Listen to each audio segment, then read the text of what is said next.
ये डायरेक्टर साहब बताएंगे आपको। फुल्लू हमारी पिक्चर आने वाली जो कि 16 जून को रिलीज़ है, और एक ये फिल्म जो है वो सैनिटरी नैपकिन के बारे में हम लोग, जो बहुत बड़ा टैबू है हिंदुस्तान में, उसके बारे में बात करती है और एक मैसेज देने की कोशिश करती है कि जहाँ लोग गांव में जो लोग यूज़ नहीं करते सैनिटरी नैपकिन को, या लोग जानते भी नहीं सैनिटरी नैपकिन को, तो उनके लिए एक अवेयरनेस के लिए फिल्म है फुल्लू।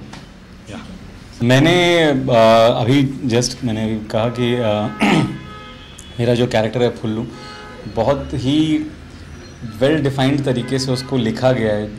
जब मैंने पढ़ी थी तो पढ़कर मेरा आधा काम हो गया था, क्योंकि जिस तरीके से उसको लिखा है, इतना खूबसूरत कैरेक्टर बनाया है कि मेरा आधा काम राइटर शाहीन इकबाल ने कर दिया। और ये एक अच्छी स्क्रिप्ट की खासियत होती है, अगर आपको अपना कैरेक्टर पढ़ते हुए नहीं नज़र आ रहा है, यानी कि स्क्रिप्ट में वो खामी है।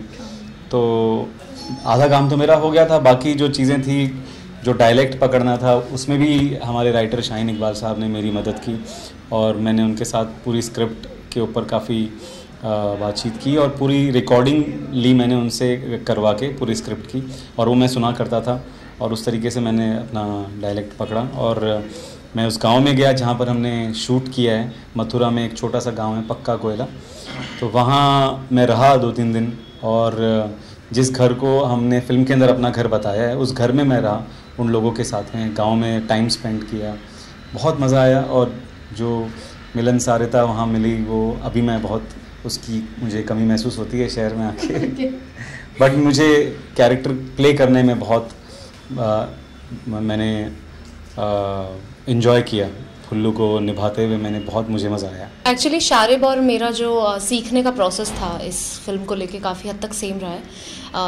इसी तरीके से हमने एक्चुअली वर्कशॉप्स अटेंड करी हैं, जिसमें जो हमारे शाहीन जी राइटर हैं, उन्होंने हमारी काफ़ी हद तक तैयारी करा दी थी कि हमें सेट पे जाके पता था कि हमें क्या करना है। तो इस वजह से एक्चुअली ये भी होता था कि जब जो चीज़ हमने सोचा था, जिस तरीके से डे प्लान किया था, अगर हमें पता था कि ये 6 बजे तक ख़त्म होगा, तो एक्चुअली हम लोग अक्सर 5 बजे ही ख़त्म कर लिया करते थे।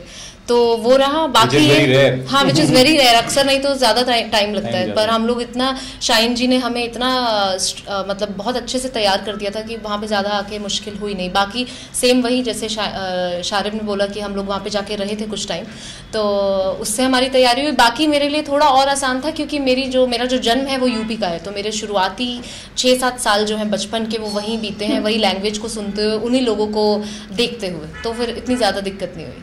तो ये डांटा तो बिल्कुल भी नहीं है, मगर जो नॉटी है वो शालिम भाई से ज़्यादा कोई नहीं हो सकता पूरे सेट पे। ये गांव वालों को भी जाके उनसे भी पंगे लेते थे जब शूटिंग हम लोग कर रहे थे, उनके बच्चों के साथ खेलना शुरू हो जाते थे तो वो बहुत ज़बरदस्त हमारा टाइम था जो शूटिंग का, वो बहुत एंजॉयबल टाइम था। बच्चे तो वहाँ पे मेरे ऐसे कंधे पे हाथ रखते थे। 2 दिन तक तो उनको पता नहीं था कि मैं फिल्म के अंदर मतलब जो मेन कैरेक्टर है वो प्ले कर रहा हूँ। तो ये हीरो है, ये हीरो ना है, ये ना हीरो, जब झूठ बोल रहा है।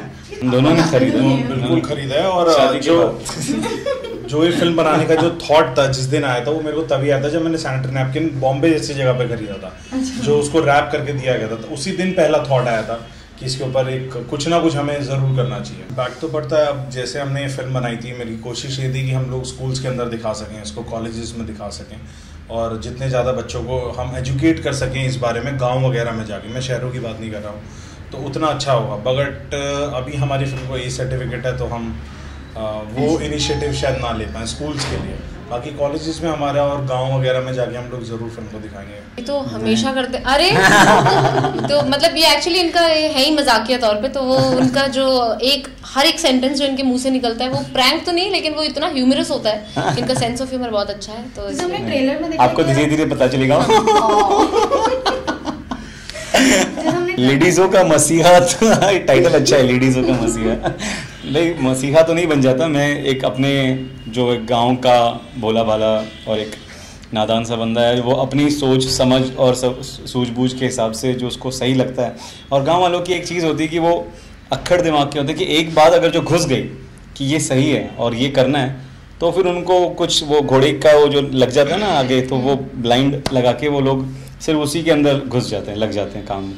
तो ये फुल्लू भी वैसा ही है कैरेक्टर, और वो उसी तरीके से अपनी चीज़ को अप्रोच करता है और वो सैनिटरी पैड अगर करना है तो वो बनाना है तो बनाना है। हमारा 100% ये मानना है कि 12% निकाल देना चाहिए। निकाल देना चाहिए और उससे भी ज़्यादा ये है कि जितना ज़्यादा अवेयर हो सकें लोग सैनिटरी नैपकिन को लेके, क्योंकि अभी भी हिंदुस्तान के अंदर 60% लेडीज़ ऐसी हैं जो सैनिटरी नैपकिन के बारे में जानती भी नहीं है, तो उनके लिए जीएसटी तो बहुत बाद में आता है। तो पहले हम एटलीस्ट उनको अवेयर तो करें कि सैनिटरी नैपकिन जैसी चीज़ है, हाइजीन जैसी कोई चीज़ है, तो वो बहुत ज़रूरी है। असल में ये सब इसका टैक्स तो हटाना चाहिए, उसके अलावा उसका प्राइस और कम करना चाहिए, क्योंकि ये जिस तरीके से रोटी दाल आटा हमको जितनी ज़रूरत होती है रोज़मर्रा की ज़िंदगी में, क्योंकि हमें भूख लगती है तो हम खाना खाते हैं, तो पीरियड्स भी आप लोगों के लिए फीमेल के लिए उतना ही नेचुरल प्रोसेस है और हर महीने आता है, तो वो अगर जब पीरियड आता है तो पैड्स लगाने हैं, तो वो उतनी ही ज़रूरी चीज़ है, तो उसका दाम भी जो है वो उतना ही सस्ता होना चाहिए, जो कि हर कोई ये ना सोचे कि ये तो अमीरों का चोचला है यार, इसको थोड़ी गांव वाले ये सोच के मतलब उससे दूर ना हटें, उसको सस्ता करना चाहिए। फुल्लू के अंदर यही मैसेज दिया गया कि हम लोगों ने यही शो करने की कोशिश करी है कि शारिब क्यों इस कास्ट में, सबसे पहले तो शारिब इसलिए इस कास्ट में कि हम समाज को दिखाना चाहते हैं कि हम मेट्रो सिटीज़ में रहते हैं, हम इतना अपने आप को मॉडर्न समझते हैं, मगर कभी इस बात की रियलाइजेशन हमें नहीं हुई है। तो एक गांव का आदमी, अनपढ़ आदमी इस चीज़ का इनिशिएटिव इतना बड़ा लेके आगे बढ़ता है, तो मतलब ये इशू नहीं होना चाहिए। टैबू इसलिए तो टैबू है, ये टैबू ब्रेक ही तो करना है, हमारा कोशिश हमारी जो है वो यही है। हम अपने व्यूवर्स को यही कहना चाहेंगे कि 16 जून को एक फ़िल्म आ रही है हमारी प्यारी सी, जिसका नाम है फुल्लू। बहुत दिल से बनाई है, बहुत अच्छे इंटेंशन के साथ बनाई है और हमने बहुत मेहनत की है इस फिल्म के ऊपर, और जितना मज़ा हमें इस फिल्म को करने में आया है, हम उम्मीद करते हैं कि उतना ही मज़ा आपको इसे देखने में आएगा। तो प्लीज़ प्लीज़ प्लीज़ 16 जून को फुल्लू ज़रूर देखिए, क्योंकि जो औरत का दर्द नहीं समझता भगवान उसे मर्द नहीं समझता। ये है कि अब एक्चुअली ये हम लेट हो गए हैं एक्चुअली, ऐसी फिल्में अब जब आ रही हैं, फाइनली आ रही हैं, इससे बहुत पहले आ जानी चाहिए थी, और ऐसी फिल्में बननी चाहिए इनफैक्ट।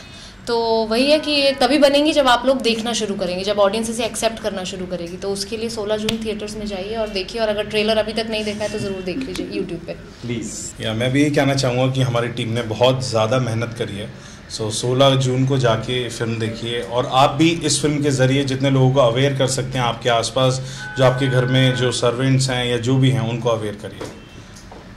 Thank you.